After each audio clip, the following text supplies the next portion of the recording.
Hello, welcome to BBC World News. Police in India's capital, Delhi, are struggling to control thousands of farmers marching into the city to protest against new farm laws which they say favour big companies. The farmers have been converging on Delhi from neighbouring states of Haryana and Punjab all week. Officers have been using water cannon and tear gas to hold them back. Farmers' unions say they're well prepared to hold the sit-in for weeks or even months. Delhi's already reeling from the pandemic.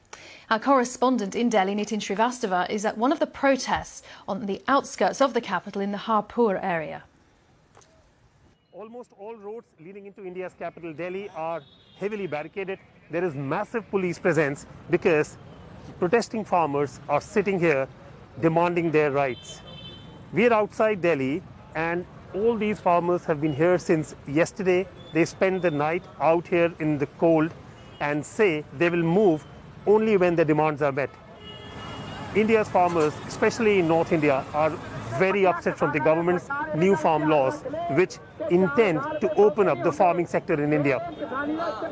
While the government claims that the new law is actually going to help farmers in selling their produce to an open market, the protesting farmers in North India especially are suspicious, and they say that it is actually going to lead private players into their domain, into their markets, and which will lead to a lot of price competition.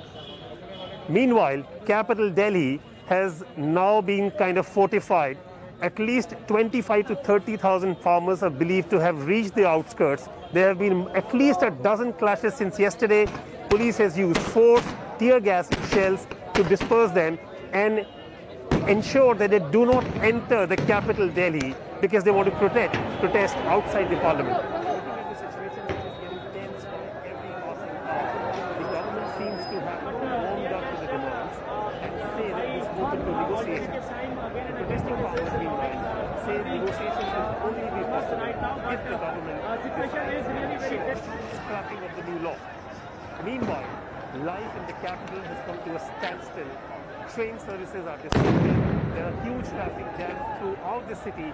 Commuters are having a happy time. Protesting farmers, meanwhile, are really adamant and say that they are willing to spend weeks and months protesting.